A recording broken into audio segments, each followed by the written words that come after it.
Um dos maiores desafios que a gente tem no nosso convívio em sociedade é justamente lidar com as nossas diferenças. E isso se amplifica, evidentemente, em lugares onde as matrizes culturais, genéticas, axiológicas, de valor, né, são diversas, são de origens diferentes. No caso, por exemplo, da nossa sociedade, a gente vivencia a hipérbole, o exagero dessa pluralidade, dessa polifonia, né, dessa multiplicidade de vozes que orientam as nossas condutas para sentidos diferentes. Então, como eu vou saber qual é a melhor maneira de agir, qual é o melhor resultado para a nossa sociedade a partir dos meus próprios princípios, se eu sei que existem outros princípios que orientam o sentido da nossa sociedade, da nossa coletividade para outros rumos, para outros sentidos. Então essa problemática ela sempre foi bastante central no debate político, né? Aliás, se a gente pensar na política a partir da nossa própria base ocidental, a gente pensa muito na polis, né? Essa palavra grega como o reduto, o lugar onde se floresce, onde floresceu aquilo que a gente chama de civilização, aquilo que a gente chama de cidade, aquilo que a gente chama de projeto urbano, né? É uma espécie de aglomerado de pessoas em torno de uma construção social que tem toda uma arquitetura, tem um planejamento urbanístico, um design já bastante alterado pela tecnologia e pelas técnicas humanas. Então não é simplesmente o ambiente selvagem ocupado pelas culturas humanas, mas sim esse ambiente selvagem totalmente transformado, domesticado por uma série de ferramentas técnicas e tecnológicas de organização de um sistema humano sobre o qual a própria floresta, o poder selvagem não pudesse, digamos, imperar, não poderia se sobressair. Isso traria, em tese, para essa humanidade contida nesse espaço, uma certa segurança desse espaço selvagem, onde você poderia ser mais vulnerável a um ataque de algum predador ou algum bicho selvagem, mesmo que não seja um predador, ele pode te atacar sem querer, como uma cobra, por exemplo. Ela não preda humanos, mas ela pode atravessar esses ambientes. Então a noção de uma construção urbana, de uma cidade, de uma polis, tem muito a ver com uma vontade desse humano de ter um certo controle, uma certa estabilidade, uma certa segurança física sobre essas disposições em relação também aos outros animais, em primeiro ponto, né, num primeiro momento, vamos dizer assim, e em relação a outras comunidades de estirpe, a outras cidades, a outras tribos ou clãs ou comunidades inimigas, ou mesmo que sejam aliadas, mas que tenham traços distintivos, que sejam marcadores, que sejam relevantes para a gente situar. Então a formação de uma polis, a formação de uma cidade, ela se dá num equilíbrio dinâmico entre os indivíduos que ali convivem, né, com esse espaço. Só que esse espaço está sendo o tempo todo dinamizado, transformado por aqueles indivíduos. E aí surge um fenômeno, a gente poderia chamar de estigmergia, né? É quando um determinado ser promove uma interação com aquele território ou naquele ambiente, e a partir dessa intervenção, os outros que vêm depois operam através daquela intervenção, se apropriam daquela intervenção e replicam de alguma certa maneira aquela intervenção. Falam, olha, eu também vou usar isso de alguma maneira. Então eu poderia pensar, um exemplo que me veio agora, né? Uma pessoa fez um jardim na frente da casa dela, eu posso pensar, olha, legal, eu posso incorporar isso para minha vida, eu coloco um jardim na minha casa. Aí outra pessoa olha e fala, olha que legal, um jardim na frente da casa, põe lá também ela um jardim na frente da casa. E aí a gente começa a criar uma cultura nesta cidade, né, de que as casas podem ter um jardim na frente, na parte da entrada. Agora, existem diversas formas de estigmergia, né? Quando a gente pensa, por exemplo, uma saída de incêndio, né, ela é uma coisa que é muito mais fácil de se ver a urgência, né, de uma medida como essa. Olha, aquela saída de incêndio preveniu um desastre, que aconteceu um incêndio e as pessoas conseguiram sair ilesas, então eu vou aplicar isto na minha cultura, na minha arquitetura, naquilo que eu vou desenvolver. Então, esse senso é muito importante para a gente pensar a aplicação da técnica. E a partir da aplicação da técnica, a gente observa a transformação dos territórios com a intervenção humana. Essa intervenção ela é incessante, né? A gente está o tempo todo recolhendo materiais do território, a gente está o tempo todo devolvendo coisas ao território, e a partir desse jogo entre ser e meio, seja o ser individual, seja o ser coletivo, né, surge então o que a gente pode chamar de cultura. É muito interessante a gente observar que a palavra cultura ela tem a mesma raiz da palavra cultivo, por exemplo, né? Tem a ver também com aquilo que a gente planta, com aquilo que a gente colhe, com aquilo que a gente poda, como é o tipo de poda que a gente faz, o que a gente colhe dessa poda, e como essa poda volta em forma de nutrientes para essa terra. Isso vai ser a cultura. A cultura, se a gente pensar do ponto de vista dos alimentos, a gente chama de agricultura e tudo mais. Mas a gente pode pensar cultura num sentido mais amplo, né? Aquilo que efetivamente, enquanto sociedade, cultivamos, aquilo que a gente planta e aquilo que a gente colhe das nossas reuniões. Então, nas nossas celebrações coletivas, a gente vai ter algumas instâncias que são mais primitivas e outras que são mais sofisticadas.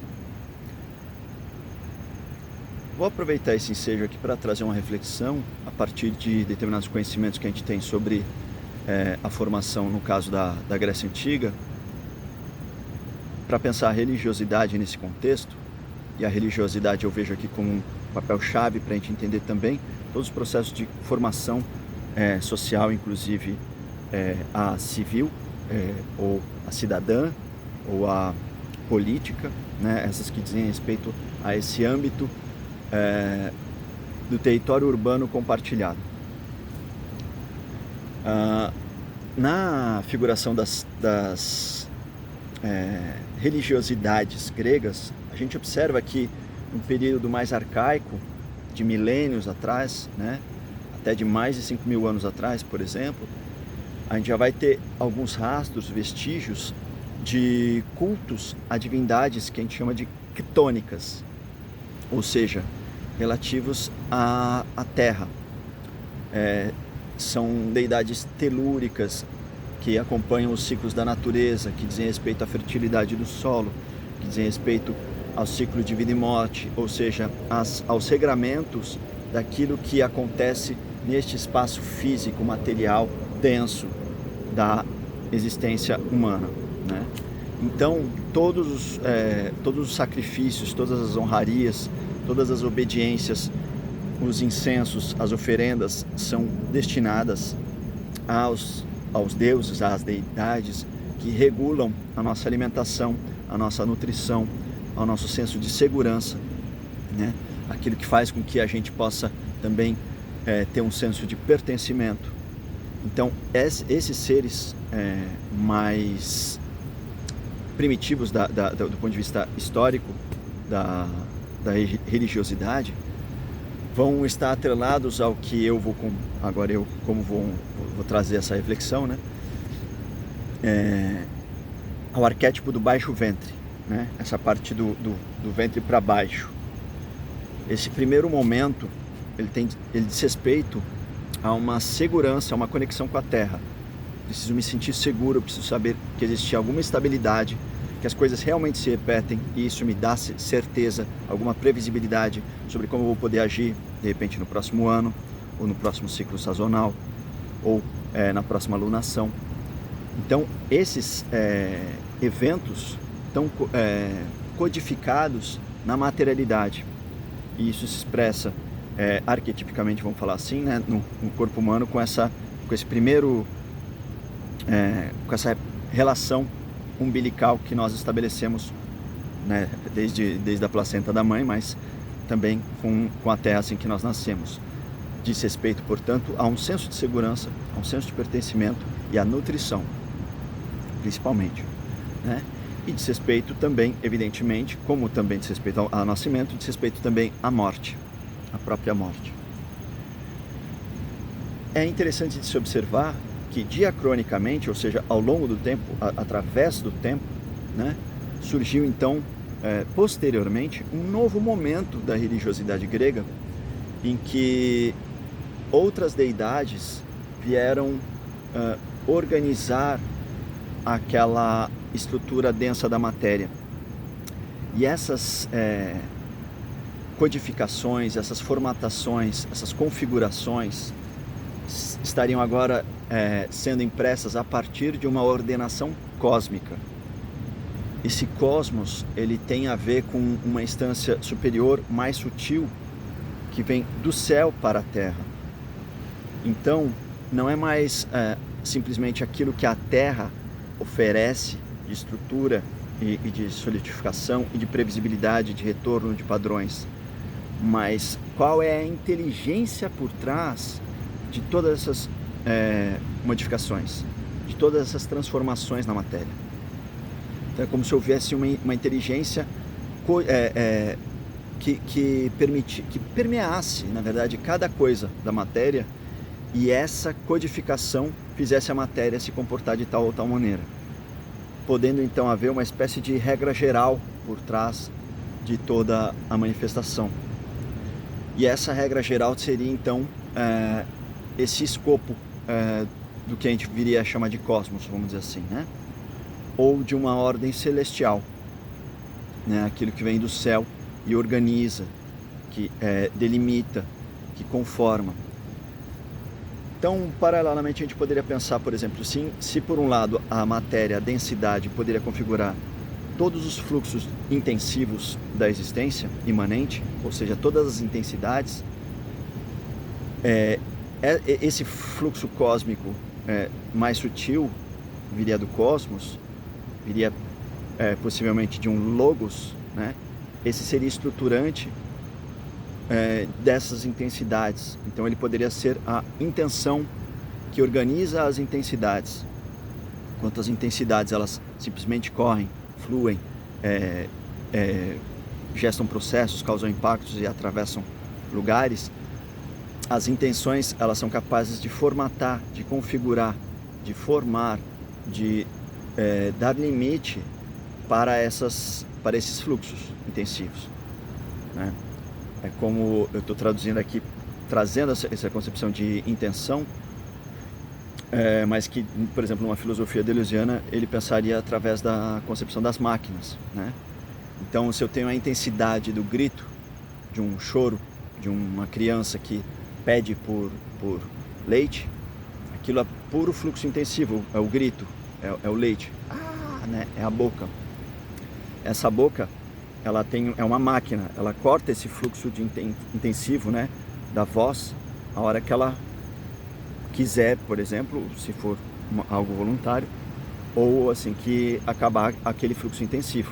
Então a criança mesmo, quando ela grita, tem um momento que ela vai ter que parar de gritar, porque ela tem que puxar fôlego para gritar de novo. Então ela para de gritar, essa máquina ela para o seu fluxo intensivo para fora, vira um fluxo intensivo de respiração para dentro, depois ela volta no mesmo fluxo intensivo de grito, nesse exemplo da criança gritando.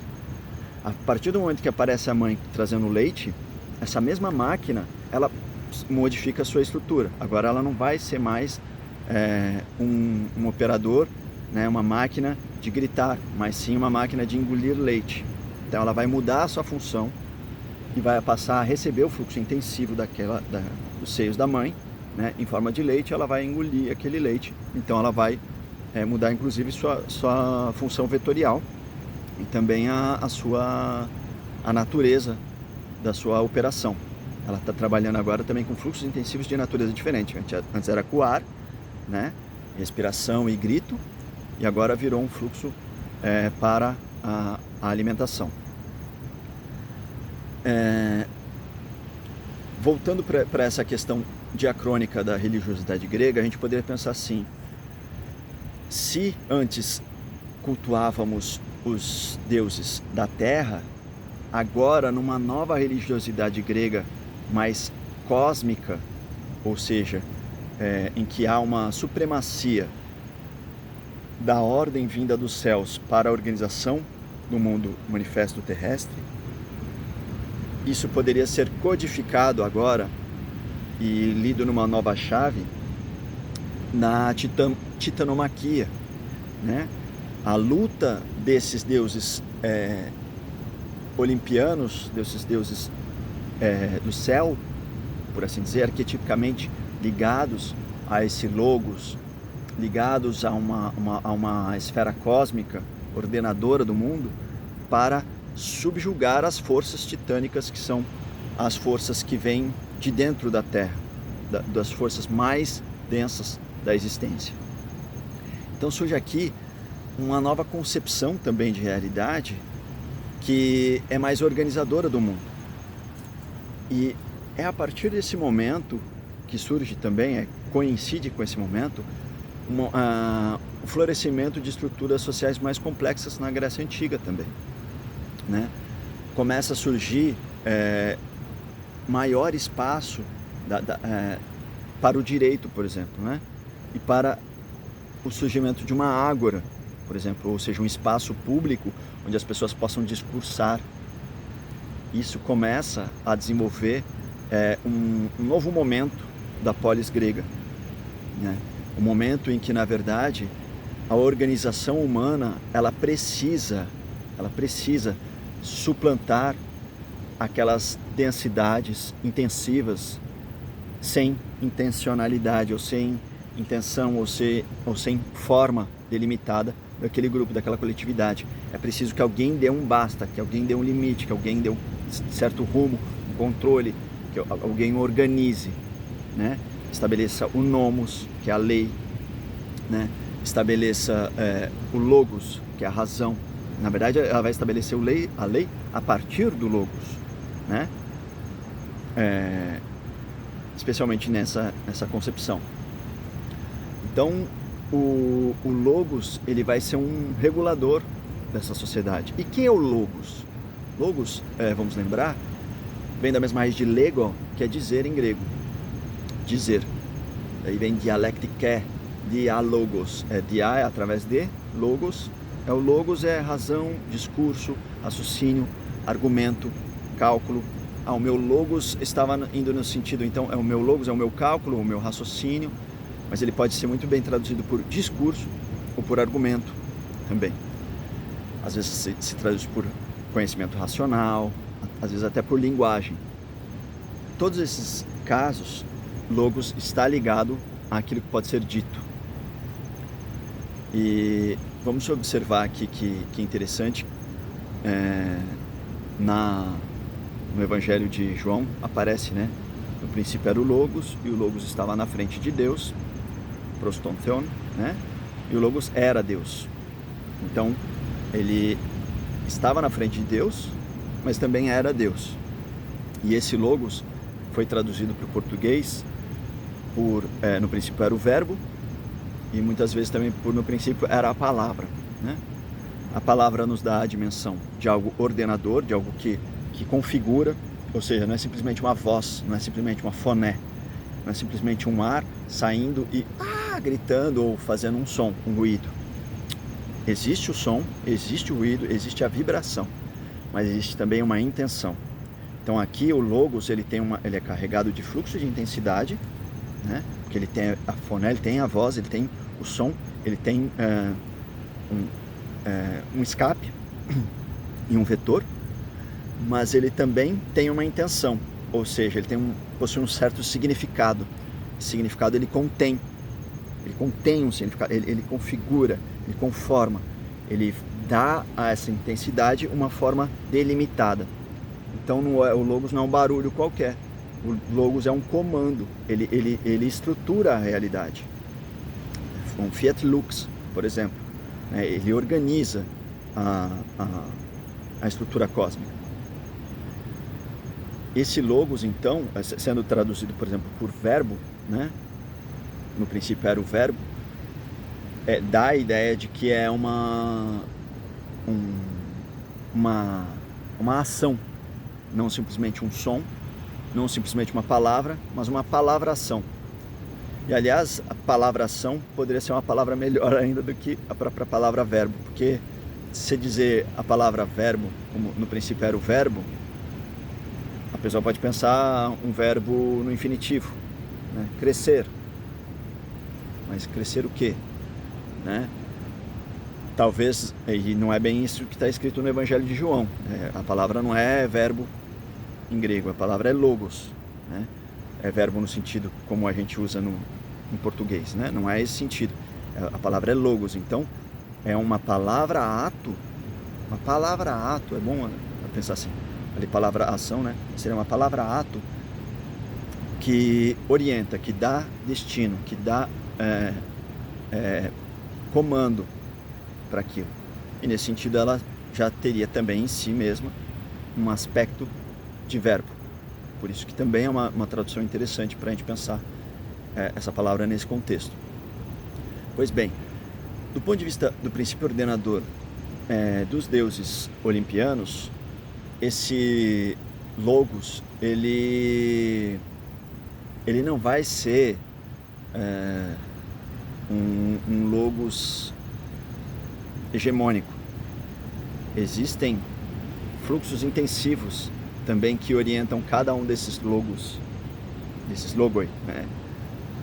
Seria como se a gente pudesse falar que Afrodite tem um logos, que Zeus tem um logos, que Perséfone tem um logos, ou seja, que cada um deles tem a sua própria lógica, tem o seu próprio raciocínio, tem a sua própria maneira de falar, de discursar, tem o seu próprio discurso.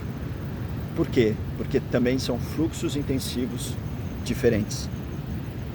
Então não existe ainda nessa cultura grega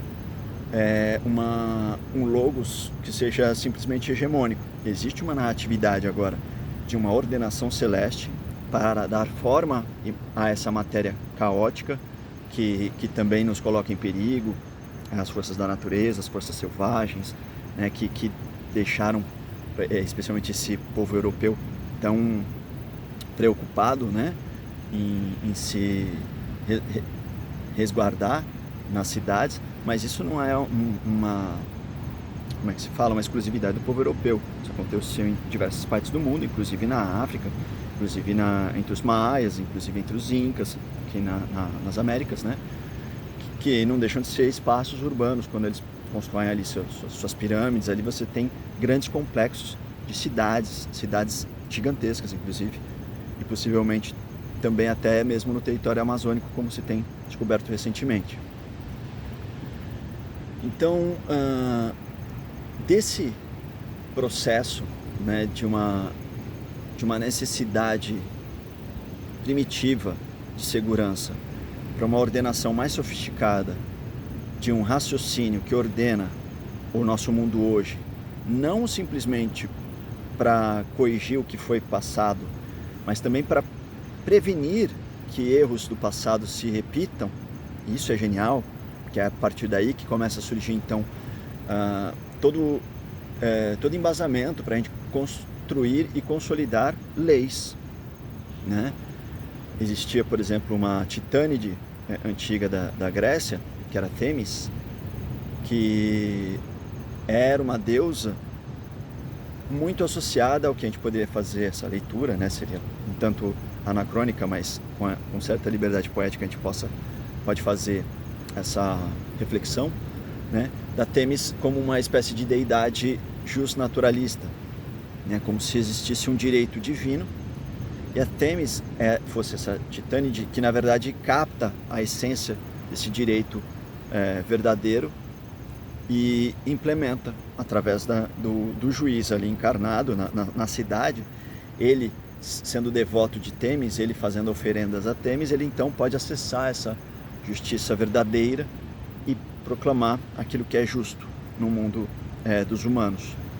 Mas nas disputas políticas, históricas, as classes menos privilegiadas, os mais pobres, foram conseguindo ganhar direitos, especialmente na medida em que eles conseguiram, de fato, positivar essas leis. Ou seja, colocar essas leis em papel escrito, garantir que alguém falasse, ó, tá escrito aqui, isso aqui vai ser um direito e vai ser implementado da próxima vez, independente do juiz. Quem pegar esta lei aqui vai precisar ser seguida. E é nesse contexto que surge então uma nova deidade, essa sim, filha de Zeus, que é Dike, né? Essa deidade é ligada então às leis humanas, mas as leis humanas nesta canalização com o divino. A Dike é uma deusa divina, né? Mas que vai fazer com que os humanos escrevam essas leis divinas. Então essas leis elas vão precisar estar amparadas, e não que a deidade Dike ela fosse, vamos dizer assim, ela que estivesse escrevendo as leis, né? A ideia aqui é você pensar que na medida em que as leis se tornaram positivas, que se tornaram escritas, o culto a essa deidade aumentava na mesma proporção, no sentido de que ela era quem dava essa salvaguarda, esse amparo para essas leis humanas escritas, né? Então era importante que as leis estivessem escritas para que os próprios juízes pudessem ter em que confiar, em que balizar suas escolhas e seus julgamentos. E também nesse contexto, então, surge desse embate entre intenção e intensidade, entre logos e matéria, ou entre luz e corpo, enfim, ou onda e corpo, enfim. Você tem um fluxo de atravessamento, né, entre esse baixo ventre com essa cabeça ordenadora. E esse fluxo sutil de trabalho entre as energias mais sutis e as densidades vai ocupar essa região central aqui do nosso corpo, que é o coração, né? Então a cabeça ela ordena, ela é cósmica, ela é lógica, ela tem o logos ali como um princípio ordenador, enquanto o baixo ventre ele carrega as emoções, as densidades, aquilo que é totalmente pulsional, né? E o coração ele vai ser esse canal que bombeia, e que bombeia no sentido de que ele tem dois movimentos, né? A sístole e a diástole.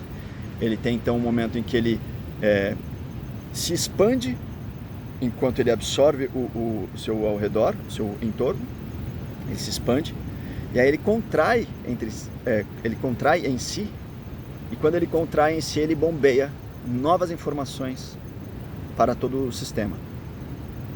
O coração ele tem ainda um outro aspecto, né? Porque ele tem a respiração, ele tem uma troca com o corpo, né? E tem a troca com o pulmão.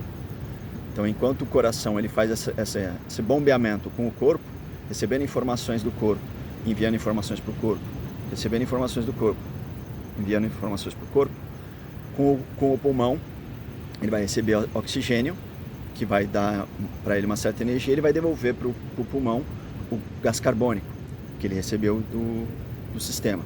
O próprio coração recebeu do sistema, ele envia isso para o coração, para o pulmão, desculpa, e é o pulmão que devolve para o meio ambiente ali. Então,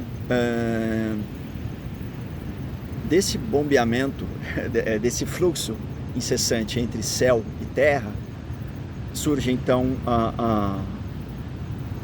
esse canal anímico, né, de contração e expansão, que é o nosso coração. E dentro da religiosidade, isso também vai aparecer diacronicamente no momento posterior. pelo menos assim, não posterior no sentido de que não existisse isso antes, mas no sentido de que no contexto da urbanização grega, no nosso exemplo, né, isso se manifestaria também na cidade, na construção dessa cidade e nos lugares, nos espaços frequentáveis dessa cidade, essa manifestação do coração, que na minha leitura seria então essa religiosidade mais iniciática. Ela não é uma religiosidade mais simplesmente devota à nossa sobrevivência e nem mesmo simplesmente devota a padrões universais, absolutos, que organizam todo o sistema cósmico e universal. Agora eu tenho um fluxo de incerteza. Ele já não está totalmente determinado por uma racionalidade da cabeça, nem totalmente indeterminado por fluxos intensivos do baixo ventre.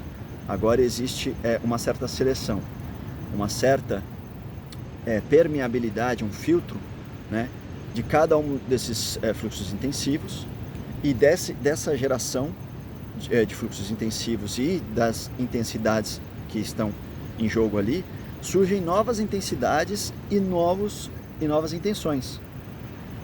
Então as intenções elas passam a se transformar e os fluxos intensivos também se modificam, às vezes de natureza, pelas combinações dos fluxos intensivos, né?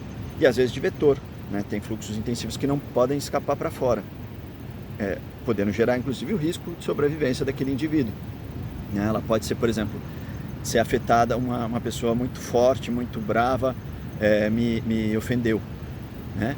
Aquilo é um fluxo intensivo que vem de fora para dentro, me afeta, né? Enquanto o fluxo intensivo atravessou meus ouvidos, enquanto o fluxo intensivo atravessou minha visão, então eu vi que a pessoa era grande, eu vi eu ouvi que a voz dela estava brava, uma tonalidade agressiva, e eu falei, opa, peraí, isso aí me remete a uma situação de perigo, de cuidado, talvez por eu já ter tido experiências assim, talvez com meu próprio pai, por exemplo. Então eu posso já me bloquear. Esse bloqueio de proteção, ele nasce como um resultado intensivo de uma intenção, de uma intencionalidade lá atrás que surgiu, que era uma intenção de autopreservação. Mas ela já se tornou codificada como um fluxo intensivo, de uma maneira que, quando veio um fluxo intensivo de agressão, esse próprio fluxo intensivo já acionou o meu sistema de defesa, né? E aí, dentro desse sistema de defesa, eu posso parar e olhar e observar, não, mas espera aí, o que esse ser está fazendo comigo, essa agressão que ele está fazendo comigo, está vindo de uma fraqueza dele. E eu estou vendo a fraqueza dele. Ele está inseguro por causa disso, disso, disso. Então, ao invés de eu simplesmente me entregar a esse condicionamento reativo, né, de me proteger dessa agressão, eu vou observar a fraqueza desse meu adversário e vou enunciar pelo logos uma desconstrução daquilo que ele fez. Eu posso fazer, por exemplo, um comentário jocoso e as pessoas darem risada dele. E aí eu desmoralizá-lo perante todas as pessoas. Isso pode ser ainda mais grave, pode ser ainda mais perigoso. Todos os meus cálculos, isso também vai estar no meu logos, ou seja, em fluxos intensivos, que na verdade estão tentando intencionalizar, estão tentando, portanto, configurar, conformar alguma coisa que seja mais benéfica para mim, um logos. Então ele vai tentar me ajudar nisso aqui, ele vai fazer esse cálculo, vai falar, não, ó, se você fizesse essa brincadeira com ele, ele vai sair desmoralizado, mas ele pode sair mais irritado e vai vir te bater. Ou então não, ele saindo desmoralizado aqui na frente de todos, ele não vai conseguir te bater, porque você tem pessoas aqui que te protegem. Então o Logos ele vai fazer todos esses cálculos. O Logos ele vai fazer esses cálculos, mas esse Logos ele já é também fluxo intensivo. Esse fluxo intensivo ele é o que vai originar as intenções, né, da sua ação. Isso para mim é uma grande revolução que eu compreendo que Nietzsche trouxe no século XIX, de perceber que o próprio Logos ele já é resultado de fluxos intensivos ou de pulsões também inconscientes. Mesmo que você calcule, que você chegue a determinadas conclusões de maneira extremamente racional, o próprio lugar onde você chegou era porque já existia em você uma vontade de chegar naquele lugar. Já existia dentro de você as intensidades, né, que te levariam para aquele lugar, para aquela conclusão. Então todo Logos, toda essa intenção, ela é uma forma de configurar, de fazer com que seja possível, né, uma configuração discursiva desse fluxo intensivo caótico que te atravessa. Ele fala ali na Gaia Ciência, né, também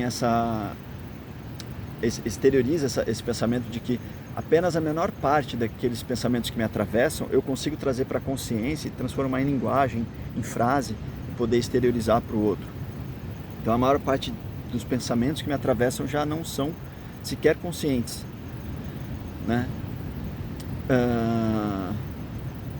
Pois bem, acho interessante observar que não é meramente diacrônico essa transformação, ou essa transformação, ou essa manifestação, melhor dizendo, essa manifestação da religiosidade, né?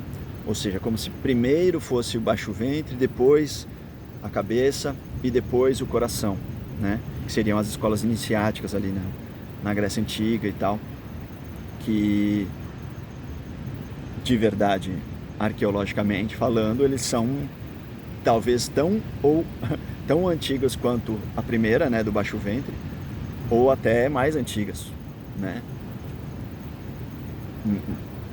Difícil de a gente conseguir apostar em algum caminho.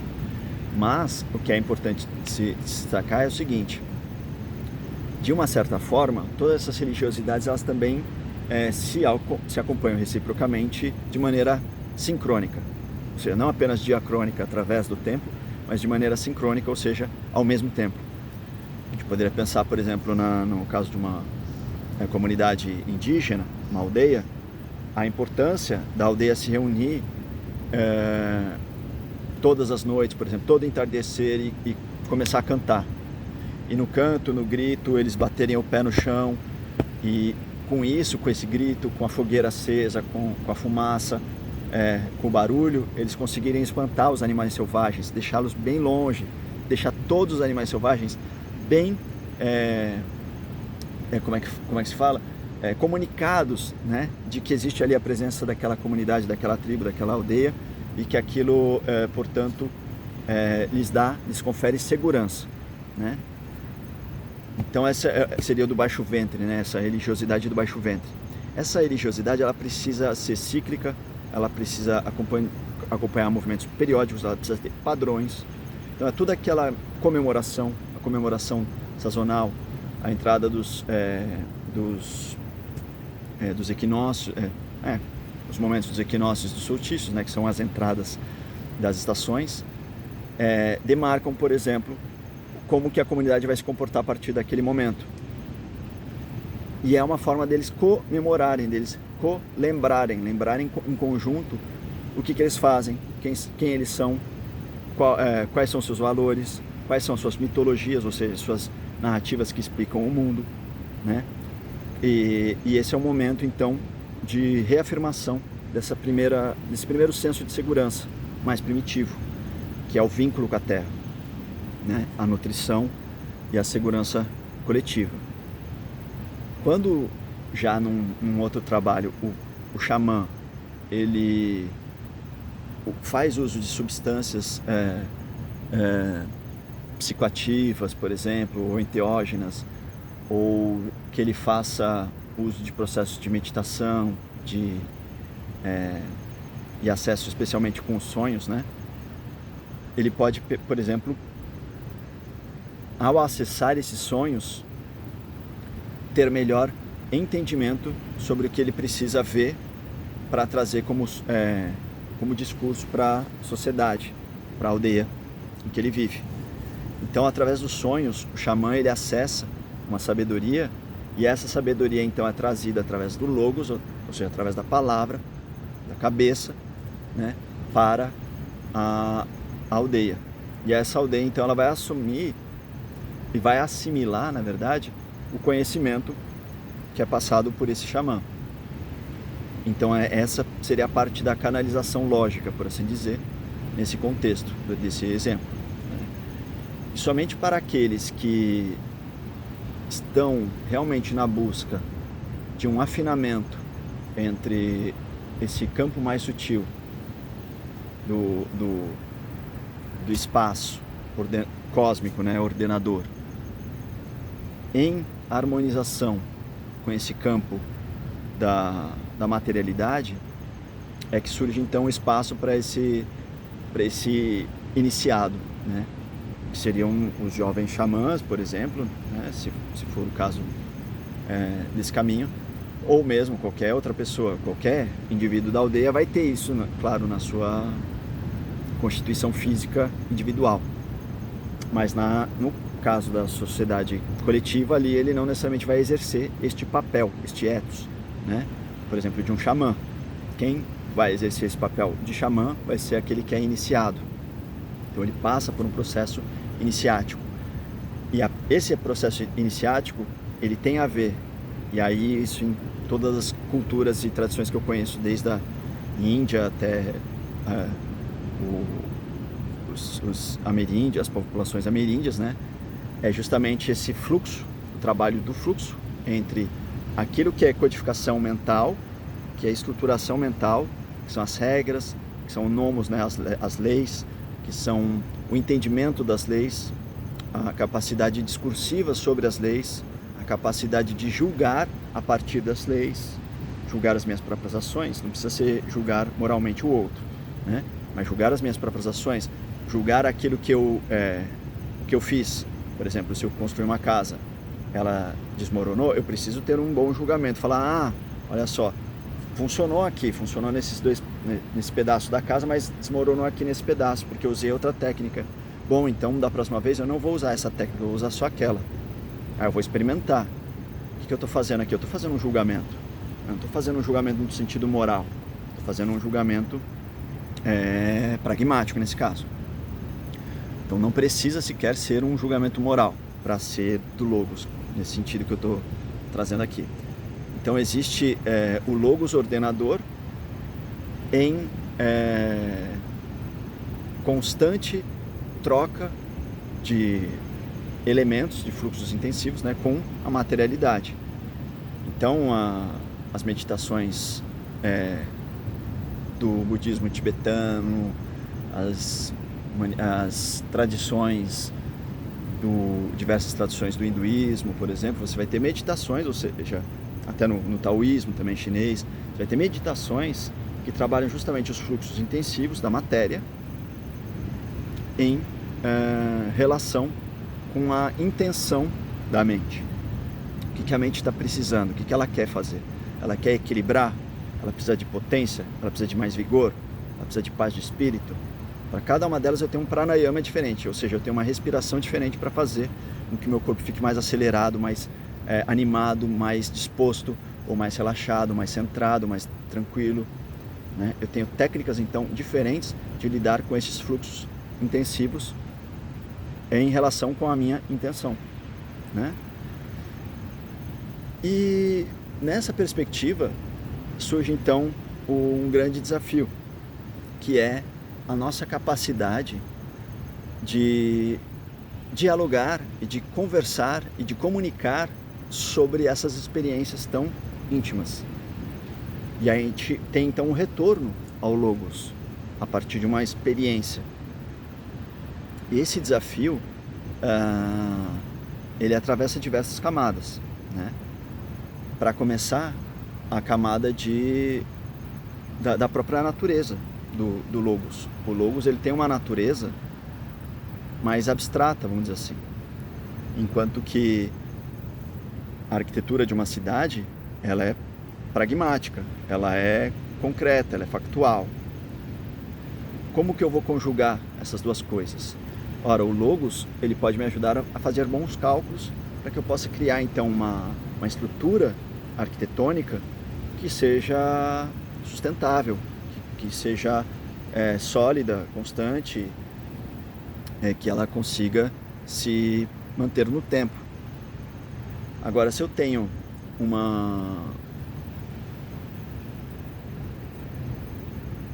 simplesmente o lugar do encontro, né, em aberto, e essas pessoas que se encontram nesse lugar aberto, elas simplesmente podem falar qualquer coisa, né? O Logos, ele não necessariamente está tendo um direcionamento de sentido. Esse Logos, então, ele vai ser problematizado. Por quê? Ainda que ele careça de sentido, isso não significa que ele careça de eficácia ou de eficiência no mundo. Ele efetivamente promove transformações, né?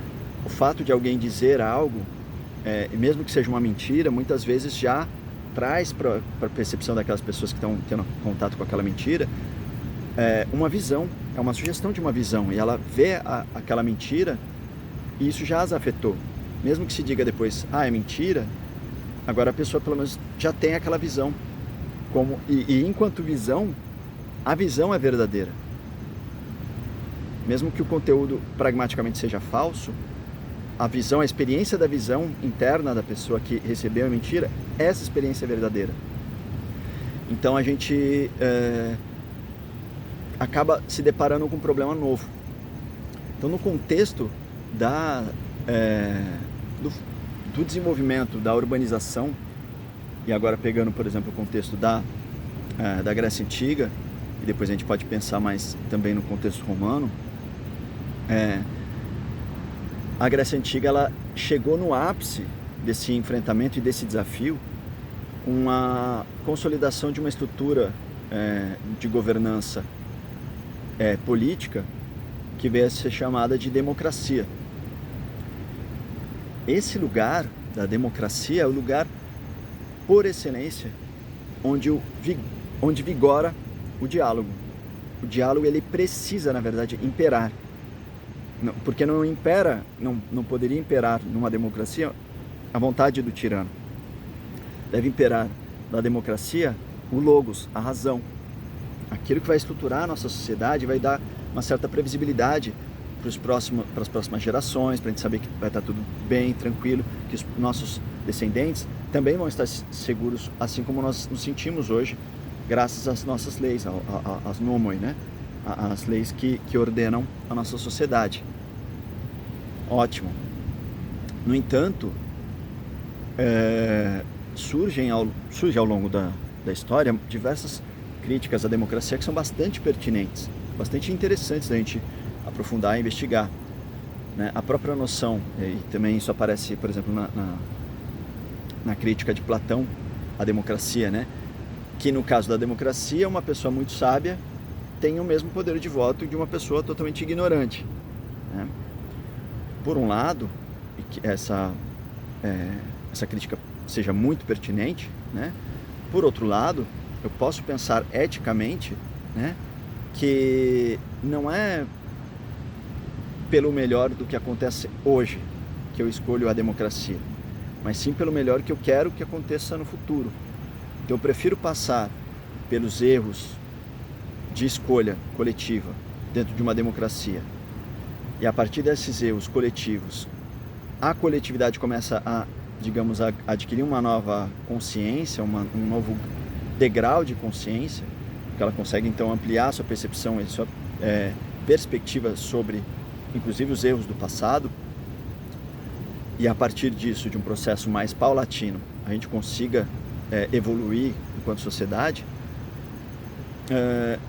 Eu posso preferir isso do que simplesmente abster a sociedade desta responsabilidade e deixar tudo nas mãos de um tirano que pode ser igualmente um estúpido, pode até ser mais estúpido do que a própria coletividade.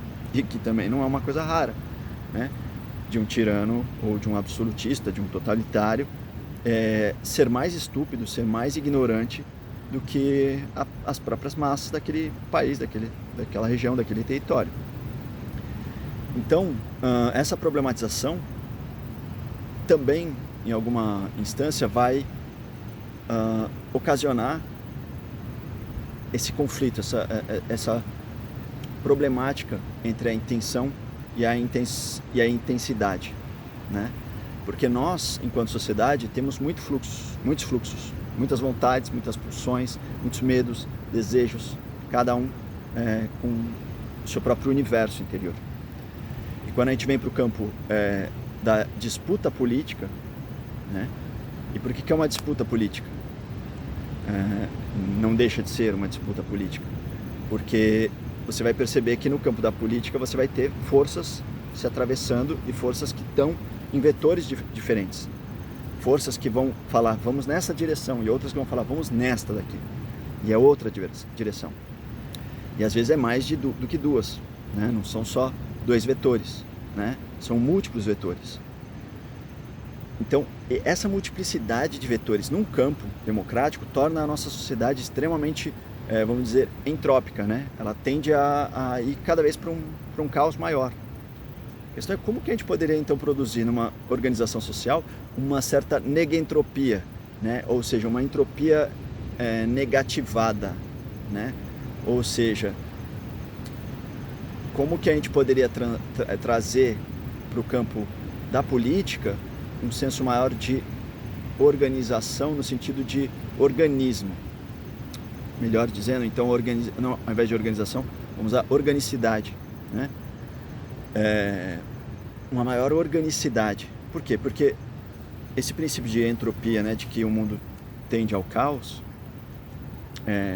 tem sido pensado também a partir desse conceito de negentropia, o exemplo da vida, né? A vida, ela é algo que seria negentrópico, é uma força capaz de negar o caos e de afirmar padrões. Só que na afirmação dos seus padrões, ela já tem codificada dentro da sua própria codificação também um aspecto caótico, um aspecto de imprevisibilidade, um aspecto que seria a mutação genética, por exemplo, ali qual que é a meiose, né? Na divisão celular que forma os gametas. Sempre vai existir ali na formação do gameta uma certa, como é que fala? Mutação genética, né? Vai surgir uma mutação genética. Por quê? Porque a vida, ela precisa se dar bem, ela precisa precisa poder sobreviver nas piores condições, ou, digamos, na maior quantidade de condições.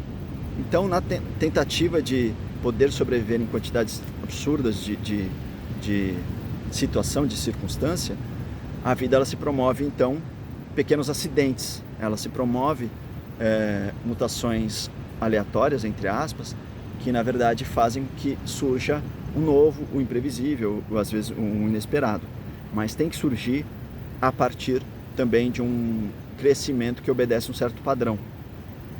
Então olha só que contradição interessante.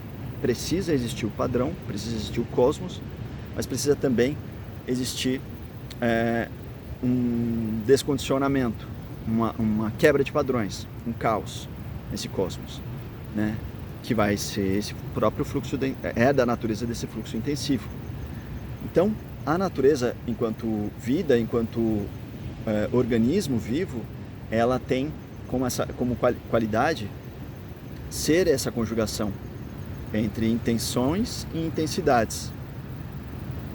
Em que medida, agora essa é a pergunta que eu trago para a gente aqui, em que medida nós já conseguimos construir na nossa concepção de civilização, de sociedade urbanizada, conectada, civilizada, entre aspas, né? Em que medida a gente já conseguiu incorporar para o nosso modo de governança e organização política algum senso de organicidade, ou seja, de não simplesmente um logos que tente organizar tudo na base da porrada, né?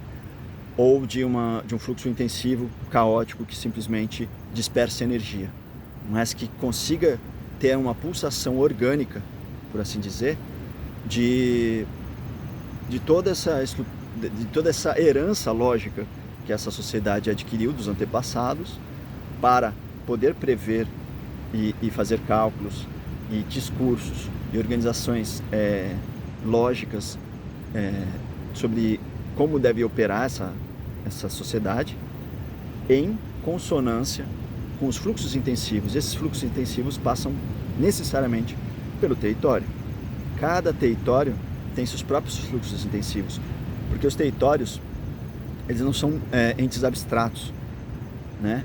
Um povo que habita uma região desértica tem uma relação diferente com a alimentação, com a hidratação, tem uma relação diferente em relação à sua concepção de segurança, né?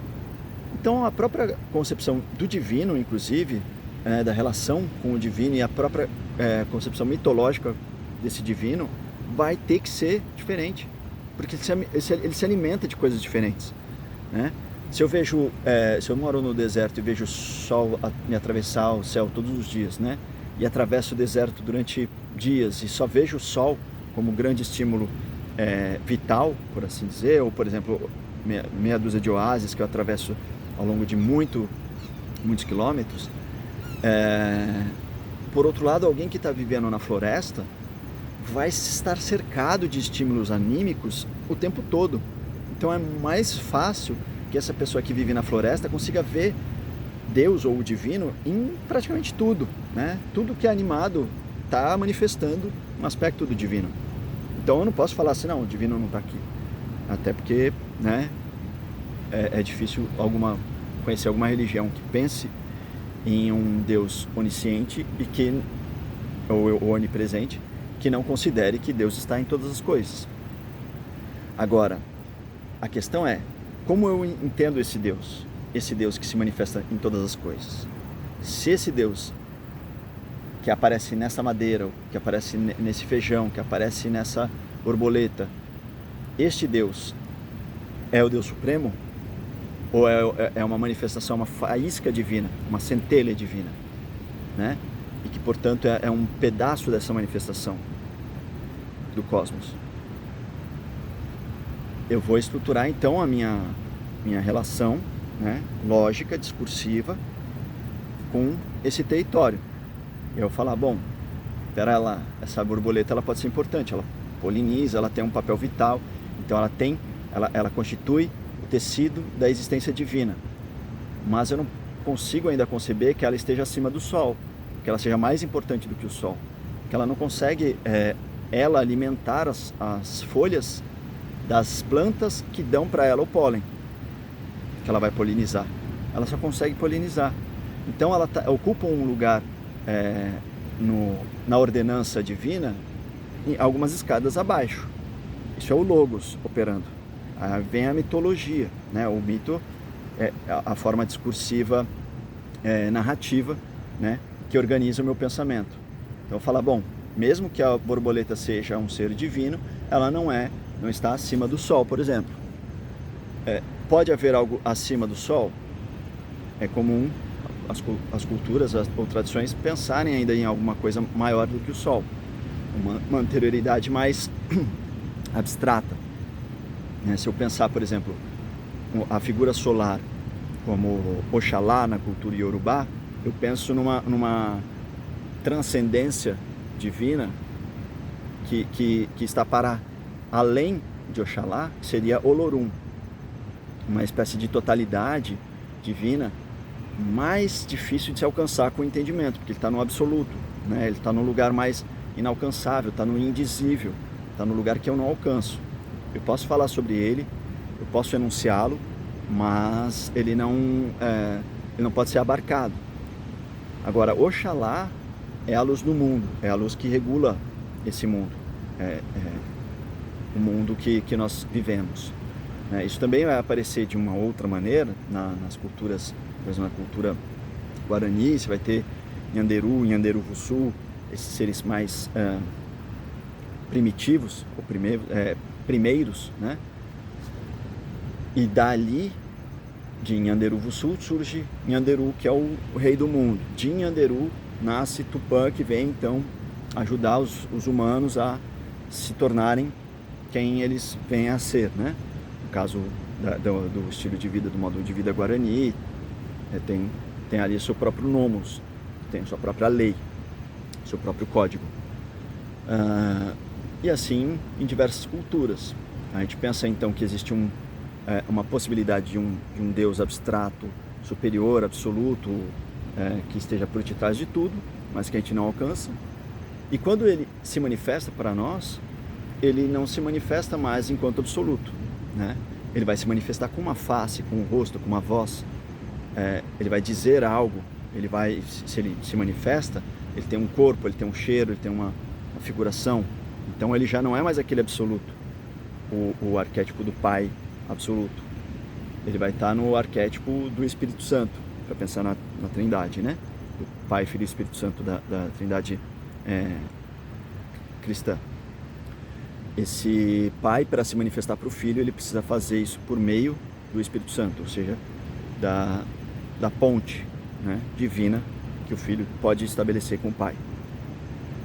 Essa ponte, por sua vez, também reside no coração. Então, se o Filho poderia ser pensado ou associado de uma maneira arquetípica com esse baixo ventre, e o Pai de uma maneira arquetípica associado com a cabeça, lógica, com o cosmos, com o ordenamento, então o Espírito Santo nasceria desse coração, esse coração pulsante que absorve as intensidades do território, né? E devolve a voz, devolve a palavra com o ordenamento, né? E da mesma maneira que ela se alimenta também do logos, do entendimento da palavra, ela devolve intensidades. A justiça, por exemplo, o entendimento de uma situação injusta pode fazer com que o justo haja diante da injustiça, né? E é interessante observar, por exemplo, o próprio Jesus, quando ele age de maneira rebelde, né? Arquetipicamente rebelde, né? Dentro do templo, né? Quando ele fala que estão vendendo, que estão blasfemando contra o Pai, né? Por ganhar dinheiro, por mentir, pela hipocrisia envolvida ali naquele contexto, naquele cenário do emprego religioso ali. Ele está agindo diante de uma injustiça. Então ele está sendo afetado pelo território, ele também está sendo afetado pelo logos do território, pelos discursos que o território traz, e aí ele permite que os fluxos intensivos dele atuem com ele. E ele vai lá e age de maneira aparentemente intempestiva, vamos dizer assim, maneira não cósmica no sentido ordenatório, porque ele não vai lá e ordena e fala assim, não, tira isso aqui daqui, põe ali, tal. Não, ele vai lá e joga as coisas no chão. Então ele traz ali um princípio entrópico. Para aquele momento, parece, segundo o seu próprio logos, né, a melhor maneira de vetorizar, de canalizar, de dar sentido para essas intensidades. Então, há na própria narrativa do Evangelho também essa potência. Então, não sempre o divino estaria só vinculado ao logos.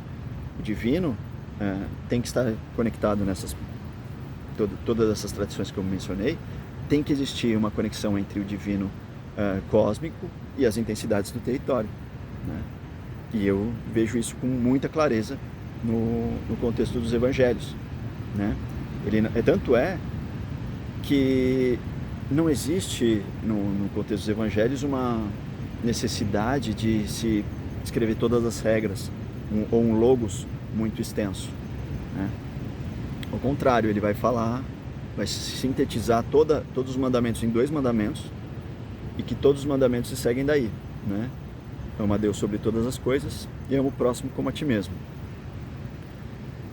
Ama a Deus sobre todas as coisas tem esse peso de o logos né, como instrução que organiza, que deu a lei e os padrões para que tudo esteja onde verdadeiramente deveria estar, né? Mas é muito fortemente interpretado como ama a Deus e o resto é lixo, né? Tem muita gente que trata assim esse mandamento, né? Ou seja, eu tenho que amar a Deus e o resto é tudo vassura, tudo descartável, né? É imprestável, é vicioso, é luxurioso, é pecaminoso, deve ser abandonado, deve ser amaldiçoado, deve ser rejeitado, e às vezes surgem diversos tipos de niilismo por conta disso, né? E não só em traduções ocidentais, mas também algumas leituras que se faz de traduções orientais, né? Já ouvi muitos amigos meus de simpatia, né, com tradições orientais, que pedem para Deus, me tira aqui dessa roda de samsara, né? Bom, se você está pedindo para Deus tirar você da roda de samsara, existe em ti uma inconformidade com a sua própria existência. Você não quer estar vivo, você não quer estar existindo. Então, existe uma rejeição à própria existência.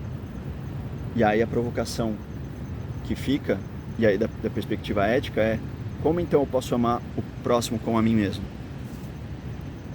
Para eu poder amar o Criador, e esse Criador sendo absoluto, eu não podendo conhecê-lo, como eu posso amar alguém que eu não conheço? Como eu posso amar qualquer ser que eu não conheço? Tem uma dica lá nos Evangelhos também: vos conhecereis por vossas obras, né? Então, se eu não conheço o Criador, eu posso conhecer o Criador pelas suas obras. E qual a obra que o Criador me deu? O próprio mundo. Então, se eu rejeito o mundo, eu estou rejeitando o Criador.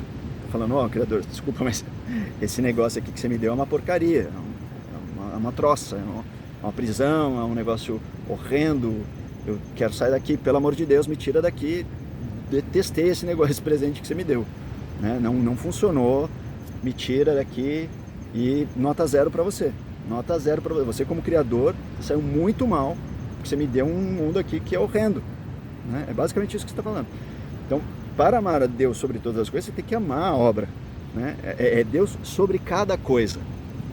Sobre todas as coisas, sobre cada coisa. Ou seja, cada coisa tem um invólucro, tem uma embalagem, tem uma perspectiva que delimita justamente e configura aquela coisa com uma certa função, uma certa intenção divina, né? E inclusive é importante observar que mesmo as forças mais densas, as hierarquias que controlam as densidades, também fazem parte dessa mesma estrutura cósmica. Se pensar em Lucifer, se pensar em energias que se associam normalmente ao mal, né, e tal, tudo isso dentro dessa ordenação cósmica tem um papel, né? Jesus, ele não falou para você amaldiçoar esses seres, assim, no sentido de vai lá e vai ficar brigando com ele. Não tem nada a ver. Você vai respeitar aquele ser na hierarquia que ele está. Se você está cheio de luz, você não vai nem precisar desrespeitá-lo, você não vai precisar ter raiva dele, medo dele, você não vai ter nada dele. Você vai falar: beleza, você está aí fazendo teu papel, não tá? Eu estou aqui na luz, você não vai poder me atingir, porque é a lei, né? Está na lei. A luz tem por natureza vencer as trevas. A única maneira que as trevas podem lidar com a luz é absorvendo a luz, que é o arquétipo do buraco negro, o arquétipo da íris, do olho, que é o buraco, ele engole a luz, né? E aí ele distorce a luz e cria, com essa distorção, novas regras. Essa é a singularidade, a gente vai falar disso num outro encontro. Mas então, para eu poder amar o outro como a mim mesmo, eu tenho que entender que o outro é criatura, que ele também é criação, que ele também foi cria, que ele também é obra, assim como eu também sou. E aí eu falo: olha, para eu poder amar a Deus sobre todas as coisas, eu tenho que amar a sua obra, então eu vou amar você, que é a obra de Deus, assim como eu me amo como obra de Deus. Mesmo que nem tudo na minha vida esteja perfeito, bem ou legal, eu consigo amar a Deus sobre todas as coisas, porque eu consigo amar quem eu sou enquanto obra divina. E enquanto obra em processo, porque essa obra sempre se atualiza. Porque no processo cósmico, nada está dado e findado. Tudo é dinâmico, né? Então, o Logos estava na frente de Deus e o Logos era Deus. O Logos é um aspecto do divino, mas existe um outro aspecto do divino que estava na frente desse Logos acontecendo, né? Que na minha leitura são esses fluxos intensivos, é a própria materialidade das coisas. Então, dentro do contexto agora, voltando, né, para esse contexto da urbanização e da sociedade, e trazendo agora, amarrando com esse tema das religiosidades, a gente percebe que na construção social também surge a necessidade das comemorações coletivas, mesmo num estado laico, né? Agora, num estado laico, e mesmo num estado até ateu que seja, né? Um estado como Cuba, ou como foi a União Soviética, você tinha também ali os elementos do calendário, você tinha o elemento do baixo ventre ali, a comemoração de datas históricas, você tinha também a religiosidade da cabeça, ali como os princípios que não devem ser ultrapassados, que não devem ser desrespeitados, qual é a axiologia dessa sociedade, a organização mitológica, né? Mitologia não é só a narrativa dos deuses.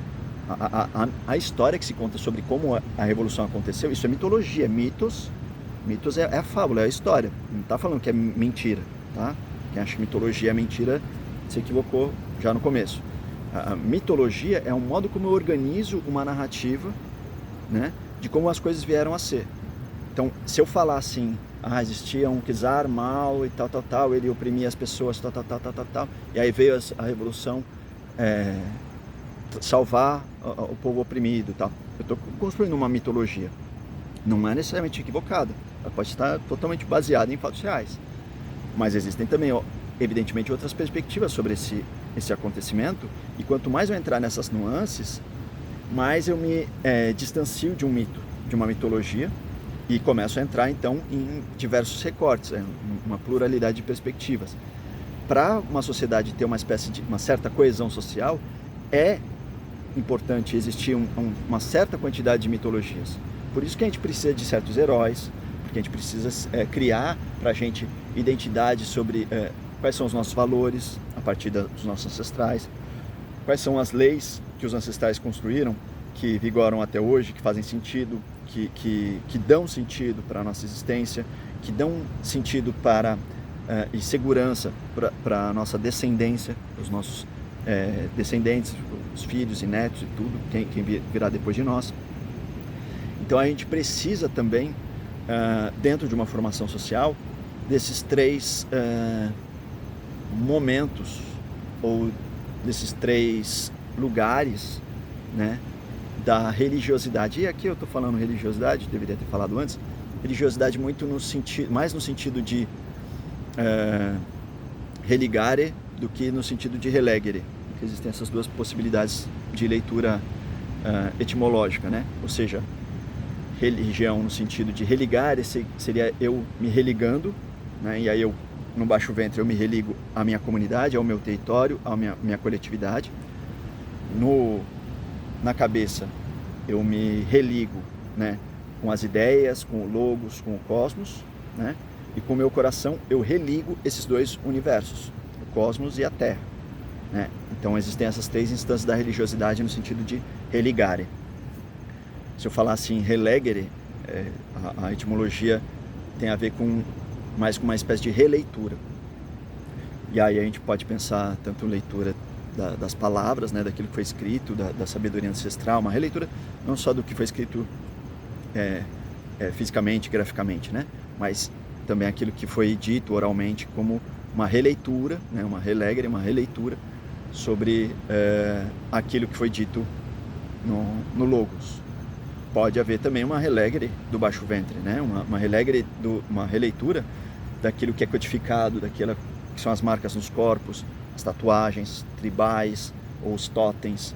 Isso tudo também é grafismo, tem marca, tem corporeidade, tem fisicalidade, materialidade. Então está no campo das intensidades também.